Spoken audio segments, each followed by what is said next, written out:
Hello, I'm Dan Rather, and welcome to the CBS Evening News Online Edition. Just ahead, how the candidates did with uncommitted voters, especially women, in last night's joint appearance. Also, the makers of the arthritis medicine Vioxx brace for a landslide of lawsuits.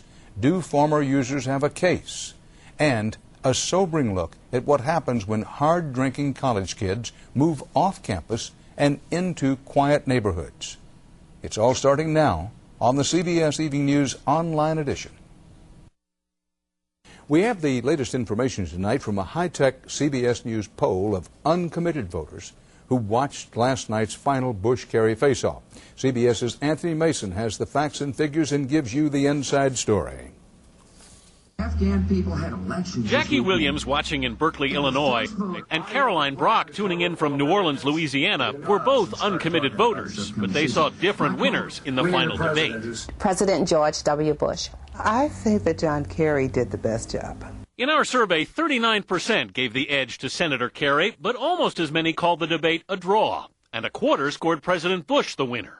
Across the country, more than 200 uncommitted voters in our scientific sample registered their approval of the candidates on a sliding scale.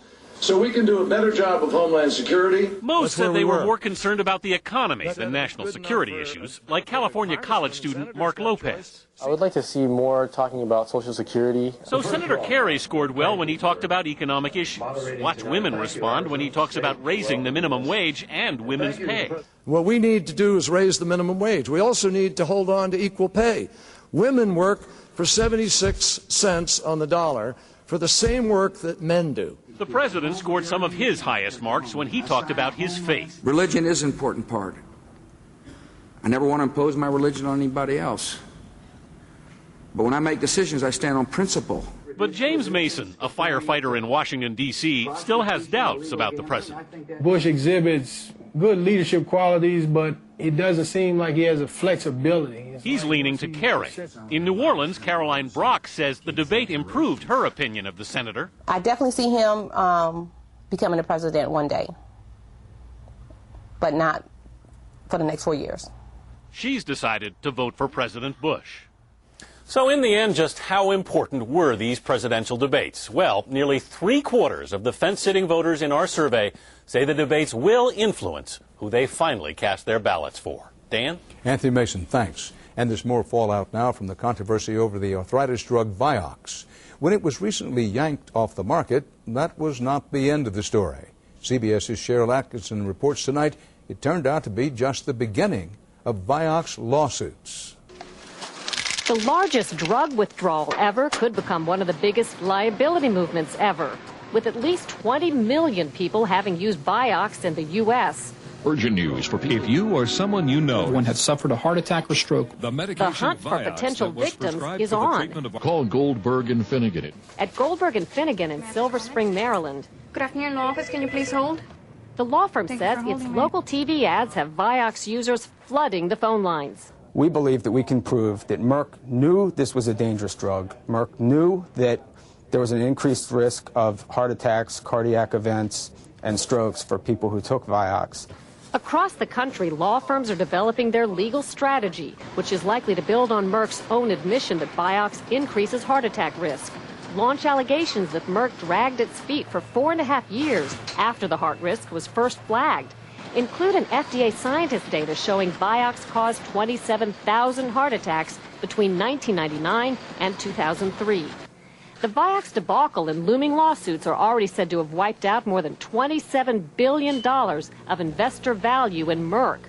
While plaintiffs' lawyers are launching the offense, drug giant Merck is busy positioning its defense. Merck officials argue they worked tirelessly to find the truth and told the FDA what they knew every step of the way.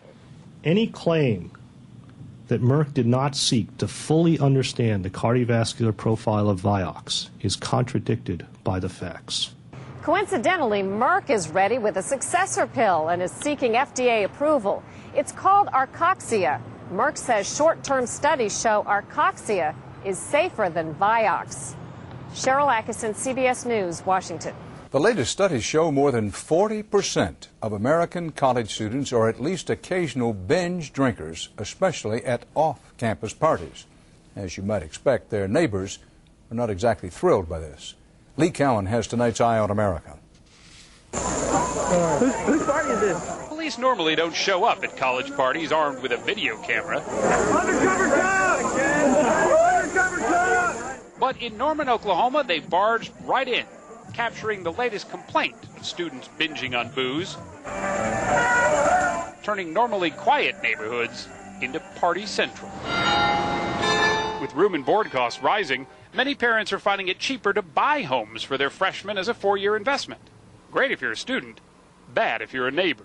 What we're hearing them being referred to is a fraternity house annex or a sorority house annex. This is college housing right here in our neighborhoods. Greek light, as Nancy Campbell calls it. She lives just down the street and routinely finds students passed out in their yard, laying in their flower beds. One guy was laying out around the street light pole, and like in the gutter. Yeah. Critics charge campus crackdowns on drinking have only pushed the problem into surrounding communities. This drunken riot near Iowa State University was blamed in part on overly strict rules that prevented students from drinking on campus during an annual festival. Still, universities have good reason to ban the booze. Just since school started, at least 5 students in 4 states have died after apparently drinking themselves into a coma, one of the deadliest months on record. It's a sobering statistic that has some universities even requesting that liquor licenses not be granted to neighborhoods that are too close to a campus. But that's a pretty tempting market, and a market that continues to grow. At packed city council meetings all around the country, older residents are telling students to cork it. It's not nice to be awakened at 2 or 3 in the morning. Nancy and Larry Campbell will never forget the night students with 12-packs under their arm stumbled right into their living room, mistaking it for a party. But you're in a neighborhood that's... We're in a nice neighborhood, new homes, and lots of families, lots of kids. I threw my shoe at a cop. And a lot of new neighbors that are sharing their college experience with people who didn't sign up for a hangover at home. In Norman, Oklahoma, this is Lee Cowan for Eye on America. More stories are just a click away. But don't forget to join me on television for the on-air edition of the CBS Evening News. On Friday's broadcast, a consumer alert. The offer sounded great. Lease a small electronic box and save big on your phone bill. But wait till you see what happened next. For CBSNews.com, I'm Dan Rather.